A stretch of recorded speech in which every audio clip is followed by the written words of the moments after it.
ಭತ್ತದ ತೋರಣ ಬಾಗಿಲಲ್ಲಿ ಇದ್ರೆ ಎಷ್ಟೆಲ್ಲ ಲಾಭಗಳಿವೆ ಗೊತ್ತಾ?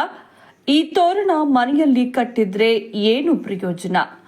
ಎಲ್ಲ ಸಂಪೂರ್ಣವಾದ ಮಾಹಿತಿಯನ್ನ ಈ ವಿಡಿಯೋದಲ್ಲಿ ನೋಡೋಣ. ಅದಕ್ಕೂ ಮುನ್ನ ನೀವು ಕೂಡ ತಾಯಿ ಚಾಮುಂಡೇಶ್ವರಿಯ ಭಕ್ತರಾಗಿದ್ದಲ್ಲಿ ತಪ್ಪದೆ ಈ ವಿಡಿಯೋವನ್ನ ಲೈಕ್ ಮಾಡಿ ಹಾಗೂ ಕೊನೆಯವರೆಗೂ ಕೂಡ ವಿಡಿಯೋವನ್ನ ನೋಡಿ. ಓಂ ನಮಃ ಶಿವಾಯ ಅಂತ ಕಮೆಂಟ್ ಮಾಡಿ. ಹೌದು, ಬಾಗಿಲಲ್ಲಿ ಭತ್ತದ ತೋರಣ. ಪ್ರತಿಯೊಬ್ಬರ ಮನೆಯ ಬಾಗಿಲಲ್ಲೂ ಕೂಡ ಭತ್ತದ ತೋರಣಗಳನ್ನ ಕಾಣ್ತೇವೆ. ಅಲಂಕಾರಿಕವಾಗಿಯೂ ಕೂಡ ಅದನ್ನ ಬಳಸ್ತಾರೆ. ಹಳ್ಳಿ ಕಡೆಯ ಪ್ರತಿಯೊಂದು ಮನೆಯಲ್ಲಿ ಕೂಡ ಭತ್ತದ ತೋರಣಗಳನ್ನ ನೋಡ್ತೇವೆ. ಭತ್ತದ ತೋರಣಗಳನ್ನ ಮನೆಯಲ್ಲಿ ಕಟ್ಟೋದ್ರಿಂದ ವಾಸ್ತು ದೋಷಗಳು ನಿವಾರಣೆಯಾಗತ್ತೆ ಮತ್ತು ತುಂಬಾ ಅನುಕೂಲಕರವಾದ ವಾತಾವರಣ ಸೃಷ್ಟಿಯಾಗುತ್ತೆ. ನಿಮಗೆ ಯಾವುದಾದರೂ ಸಮಸ್ಯೆಗಳೊಂದಿಗೆ ದೀರ್ಘಕಾಲದಿಂದ ಕಾಡ್ತಾ ಇದ್ರೆ ಭತ್ತದ ತೋರಣಗಳನ್ನ ಮನೆಯಲ್ಲಿ ಕಟ್ಟೋದ್ರಿಂದ ಸಮಸ್ಯೆಯಿಂದ ದೂರ ಮಾಡಿಕೊಳ್ಳಬಹುದಾಗಿದೆ.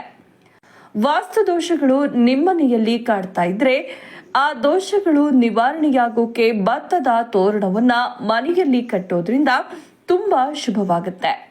ಭತ್ತದ ತೋರಣವನ್ನ ಮನೆಯಲ್ಲಿ ಕಟ್ಟೋದ್ರಿಂದ ನಕಾರಾತ್ಮಕ ಶಕ್ತಿಗಳು ದೂರವಾಗಿ ಸಕಾರಾತ್ಮಕ ಶಕ್ತಿಗಳು ಸದಾ ಮನೆಯಲ್ಲಿ ನೆಲೆಸಲಿ ಎಂಬುವ ಕಾರಣಕ್ಕೆ ಭತ್ತದ ತೋರಣಗಳನ್ನ ಮನೆಯಲ್ಲಿ ಕಟ್ತಾರೆ. ಈ ರೀತಿಯ ತೋರಣಗಳನ್ನ ಕಟ್ಟೋದ್ರಿಂದ ಮನೆಯಲ್ಲಿ ತುಂಬಾ ಅಭಿವೃದ್ಧಿಯಾಗೋಕೆ ಸಾಧ್ಯವಾಗುತ್ತೆ. ಸ್ನೇಹಿತರೆ, ಒಬ್ಬ ವ್ಯಕ್ತಿ ಯಾವುದಾದರೂ ಕೆಲಸ ಕಾರ್ಯಗಳಲ್ಲಿ ಅಡೆತಡೆಗಳನ್ನ ಅನುಭವಿಸ್ತಾ ಇದ್ರೆ ಅಡೆತಡೆಗಳು ಕೂಡ ದೂರ ಆಗುತ್ತೆ ಮತ್ತು ಸುಖ ಶಾಂತಿ ನೆಮ್ಮದಿಯಿಂದ ನೆಲೆಸೋಕೆ ಸಾಧ್ಯ ಆಗುತ್ತೆ. ಈ ಭತ್ತದ ತೋರಣ ತುಂಬಾ ಸಕಾರಾತ್ಮಕತೆ ಶಕ್ತಿಯನ್ನ ನೀಡುತ್ತೆ. ಈ ಭತ್ತವನ್ನ ರೈತರು ಶ್ರಮಪಟ್ಟು ಬೆಳೆಯುವಂತಹ ಬೆಳೆಯಾಗಿದೆ. ಇದು ಭೂಮಿಯಲ್ಲಿ ನೈಸರ್ಗಿಕವಾಗಿ ಮತ್ತು ಪ್ರಕೃತಿ ದತ್ತವಾಗಿ ಬೆಳೆದಂತಹ ವಸ್ತುವಾಗಿದೆ. ಪ್ಲಾಸ್ಟಿಕ್ ಅಂತಹ ಹಾರಗಳನ್ನ ಮನೆಯ ಬಾಗಿಲಿನ ತೋರಣವಾಗಿ ಕಟ್ಟೋದ್ರಿಂದ ಇವು ಸಮಸ್ಯೆಗಳಿಗೆ ದಾರಿ ಮಾಡಿಕೊಡುತ್ತೆ. ಅದರ ಬದಲಾಗಿ ಭತ್ತದ ತೋರಣಗಳನ್ನ ಕಟ್ಟೋದ್ರಿಂದ ಸಕಾರಾತ್ಮಕ ಶಕ್ತಿಯು ಹೆಚ್ಚಾಗುತ್ತೆ ಮತ್ತು ಒಳ್ಳೆಯ ರೀತಿಯ ಅಂಶಗಳನ್ನ ನಾವು ಗಮನಿಸಬಹುದಾಗಿರುತ್ತೆ. ಇದರಿಂದ ಹೆಚ್ಚು ಪ್ರಯೋಜನ ಪಡೆದುಕೊಳ್ಳಬಹುದು. ಭತ್ತವನ್ನ ಮೊದಲು ತಂದ ನಂತರ ಅದನ್ನ ತೋರಣವನ್ನಾಗಿ ಮಾಡ್ತಾರೆ ಮತ್ತು ಇಲ್ಲವೇ ಸಿಹಿ ಪದಾರ್ಥವಾಗಿ ಸೇವಿಸ್ತಾರೆ. ದೇವರ ಕೋಣೆ ಹೇಗೆ ಆಗಿರಬಹುದು, ದೇವರಿಗೆ ಅದನ್ನ ಅರ್ಪಿಸೋದನ್ನ ಕಾಣಬಹುದಾಗಿದೆ.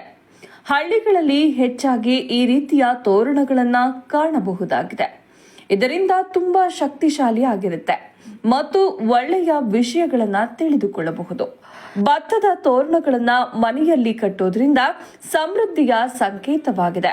ವಾಸ್ತು ದೋಷಗಳು ಮನೆಯಲ್ಲಿ ಇದ್ದರೆ ಅದು ದೋಷಗಳು ನಿವಾರಣೆಯಾಗೋಕೆ ಈ ತೋರಣಗಳು ತುಂಬಾ ಉಪಯುಕ್ತವಾಗಿದೆ. ಈ ತೋರಣಗಳನ್ನ ಕಟ್ಟೋದ್ರಿಂದ ತುಂಬಾನೇ ಉಪಯುಕ್ತವಾಗಿರುತ್ತೆ. ಮನೆಯ ಬಾಗಿಲಿಗೆ ಭತ್ತದ ತೋರಣ ಕಟ್ಟೋದು ತುಂಬಾ ವಿಶೇಷ ಮತ್ತು ಇದರಿಂದ ಹೆಚ್ಚು ಫಲವನ್ನ ಪಡೆದುಕೊಳ್ಳಬಹುದು. ನೋಡಿದ್ರಲ್ಲ ಸ್ನೇಹಿತರೆ, ಭತ್ತದ ತೋರಣಗಳಿಂದ ಏನೆಲ್ಲ ಉಪಯೋಗಗಳು ಇದೆ ಅಂತ. ಈ ಬಗ್ಗೆ ನೀವೇನಂತೀರಾ? ನಿಮ್ಮ ಅನಿಸಿಕೆ ಅಭಿಪ್ರಾಯಗಳನ್ನ ನಮಗೆ ಕಮೆಂಟ್ ಮೂಲಕ ತಿಳಿಸಿ. ಹಾಗೆ ಈ ವಿಡಿಯೋವನ್ನ ಪ್ರತಿಯೊಬ್ಬರಿಗೂ ಶೇರ್ ಮಾಡಿ, ಅವರ ಮನೆ ಬಾಗಿಲಿಗೂ ಕೂಡ ಭತ್ತದ ತೋರಣವನ್ನ ಹಾಕಿ ಅಂತ. ಹಾಗೇನೆ ಇಲ್ಲಿಯವರೆಗೂ ವಿಡಿಯೋ ನೋಡುವುದಕ್ಕಾಗಿ ಧನ್ಯವಾದಗಳು. ಶುಭ ದಿನ.